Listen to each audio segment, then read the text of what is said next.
Hi all, today our group 4 is excited to present our assignment on the profound impact of Indigenous communities on Canadian policies.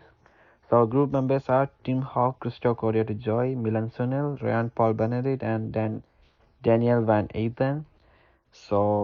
As we delve into this significant aspect of the Canada's history, we invite you all to join us on a journey of understanding and appreciation for the Indigenous contributions that have shaped the policies that we see today. Okay, so today we are exploring the Indigenous impact on Canadian policies. So the ICs will guide us through the evolution of the Indian Act, a crucial piece of the uh, legalization. Maybe on the other side, the Walker will highlight how Indigenous conversation, the conservation effort has shaped the environment policies. So let's uncover the historical threads that weave Indigenous contribution into the fabric of Canadian policies. So next we are going to talk about IC's perspective. So the first one is the Indian Act on 1876. The next one is amendments and changes, challenges and reform, and the last one is the recent developments that was on the 2007. So for the Indian Act on 1876, so that originally meant to civilize and protect the indigenous people, the Indian Act caused big changes. So it created social rules, reserves, and restrictions, and making it hard for the indigenous communities to be self-sufficient. So when we are talking about the amendments and changes, it happened in 1951 and 1985. Tried to be fairer, like especially to the women. Acts in 1999 and 2013 updated how councils work. So some communities, like in the 1999 Nisgas and Treaty, left the Indian Act. So new groups like tribal councils are all these are formed ones. And the next one is challenges and reform. The Indian Act is still important for the local rules and the community life. So changing is tough because it's complex and has a long history. Efforts to make things better involve new agreements and treaties. So other one is the recent developments. So since 2017, we are following suggestions from the 1996 Royal Commission to make the things better between the indigenous people and the government. So it's an ongoing process to fix the past wrong to and to build a fairer future. So the next one is Walker's perspective. So that one includes the indigenous-led conservation, impact on the reconciliation, Canada's biodiversity and response, and the global perspective. So the first one, the indigenous-led conservation. This indigenous communities plays a vital role in the conserving biodiversity through sustainable practices. So like programs like Indigenous Guardians involve monitoring the environmental factors, influencing the corporation to follow the regulations as well. So the next one is the impact on reconciliation. So the indigenous connections to the environment and phases like the respect and reciprocity. So like contributing the sustainable path. Also, the indigenous-led conservation becomes a model for the reconciliation, also helping communities reconnect with their land and the culture. So the other one is the Canada's biodiversity and response. So this Canada's rich biodiversity needs protection. So acknowledging that the effectiveness of the indigenous-led conservation, the indigenous protected and the conserved areas like IPCAC propose like preserving significant land based on the indigenous laws and knowledge. So the last one is the global perspective. So globally, like 80% of the remaining biodiversity is in like indigenous indigenous lands. So highlighting the success of the indigenous conservation practices.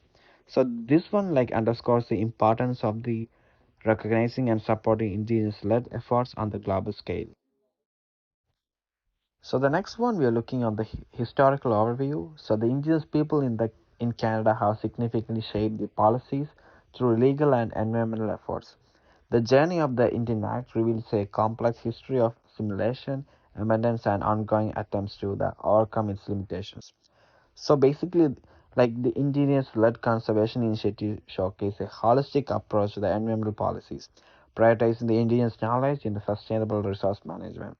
So the common thread of seeking self-determination and recognizing indigenous rights is the standard central to the book. So reflecting a dynamic and continuous process of policies influenced by the indigenous communities in Canada. So the slide 6 is about current protection measures. So the current protection measures include the legal framework, which is Canadian Constitution, Section 35 of the Constitution Act 1982, which recognizes and affirms the existing Aboriginal and treaty rights of Indigenous peoples in Canada. So second one is the landmark legal case. It has varied court decisions such as the Delmavo case and the Marshall decisions. So second one is the modern treaties and agreements, which includes the negotiations for modern treaties and self-government agreements continue to take place, providing indigenous communities with more control over their lands, resources, and governance. And the third point is implementation of truth and reconciliation commissions calls to action. So these include the efforts that are going ongoing to address the calls to action outlined by the TRC, focusing on reconciliation, cultural awareness, and the improvement of social and economic conditions for indigenous peoples. The fourth point is about the United Nations Declaration on the Rights of Indigenous Peoples, that's a UNDRIP, which underlines the Canada officially adopted UNDRIP, signaling a commitment to uphold the rights outlined in the declaration. Implementation, however, remarks a work in progress. So the slide 7 is about environmental protection measures, which has five measures. First one is the protected areas. Canada has made commitments to protect a percentage of its land and oceans. The government aims to protect 25% of Canada's ocean land and freshwater by 2025 and increase it 30% by 2030. So the second one is Indigenous Protected and Conserved Areas (IPCS). So the indigenous nations have proposed IPCS rooted in indigenous laws and knowledge systems to conserve significant areas of land. These areas are managed by indigenous communities with a focus on sustainable practices. And the third point is biodiversity conservation strategies. These include the efforts that are in place to address biodiversity loss, recognizing the importance of indigenous-led conservation initiatives. Indigenous knowledge and practices are considered valuable in maintaining biodiversity. So the fourth point is about environmental assessments and regulations. The environmental assessment for developing projects often include consultations with indigenous communities to address potential impacts on their lands and resources. They also like the environmental regulates and standards, which are more standards are designed to protect ecosystem and wildlife with considerations for indigenous perspectives. Fifth one is about the indigenous guardian programs. The indigenous guardian programs have gained prominence, involving indigenous community members monitoring and protecting their traditional lands. These programs contribute to ecological stewardship and cultural revitalization. So the slide 8 is about specific impactful policies, which has a number of policies. Firstly, the Indian Residential School Settlement Agreement, IRSSA, it's in 2007. It was a historic agreement between the Canadian government, churches, and indigenous organizations to address the legacy of residential schools. And the second is about the Truth and Reconciliation Commission, TRC, that's from 2008 to 2015. TRC was created as part of the IRSSA to investigate the history and legacy of residential school. Final report released in 2015 includes 94 calls to actions aimed at addressing the harms of the colonization. So the third policy is about United Nations Declaration on the Right of Indigenous Peoples. That's UNDRIP, made in 2010. While not, it means like while not a Canadian policy, the adoption of UNDRIP by the United Nations have a significant impact on Indigenous rights in Canada. The government officially endorsed UNDRIP in 2016, committing to its principles, include the right to self-declaration, land rights, and cultural integrity. Fourth policy is about the modern treaties and self-government agreements, which means the negotiations and agreements between the Canadian government and Indigenous communities have resulted in modern treaties and self-government agreements. So fifth one is about the First Nation Land Management Act. That's 1999 and Framework Agreement on the First Nation Land Management Act. This legislation allows First Nations to opt out of certain sections of Indian Act related to land management. This is the Matrimonial Real Property (MRP) legislation 2013. It addresses issues related to the division of the matrimonial property on reserves, providing indigenous women with rights similar to those enjoyed by non-indigenous women in the event of a marriage breakdown. Seventh one is the Specific Claims Tribunal Act 2008. The specific case tribunal provides a mechanism for resolving specific claims made by First Nations against federal government.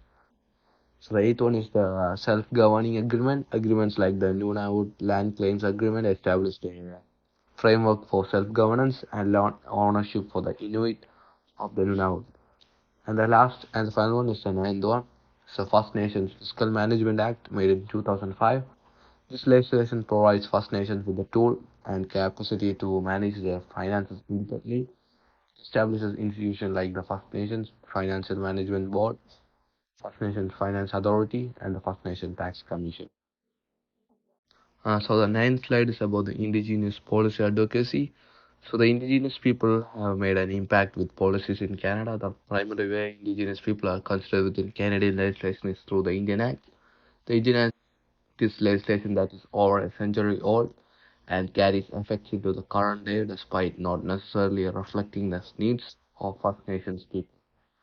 So IC believes that the Indian Act, despite amendments, should evaluate its purpose and impact on Indigenous people in Canada.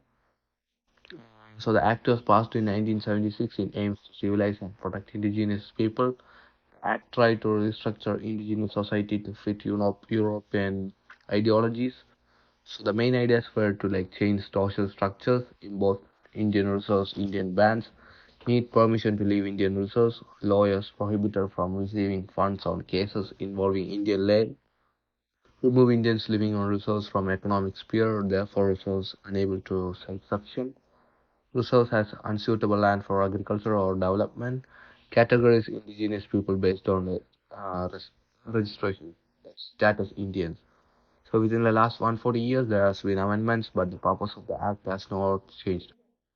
So IC states in no other sphere of Canadian life would we use a 19th century piece of legislation to achieve 20th century objectives. So the 10th slide is about the Walker and the policy. So the Walker piece discusses Dolphin Menaces and her job in collective water temperature, pH, salinity, and conductivity. Focus of this article is to discuss the impact of indigenous ideologies on Canadian policy within the environment in their territories. So Menace believes her job brings her in-depth knowledge about her history, culture, and her teachings. So water samples impact on reconciliation. So acknowledgement that indigenous people can demonstrate a more sustainable path forward, one that other society could learn from. Indigenous relationship with environment and contributions to biodiversity conservation. Second one is aim for reconciliation, allow indigenous people to reconnect with land and culture, reshape relations between indigenous and non-indigenous in Canada.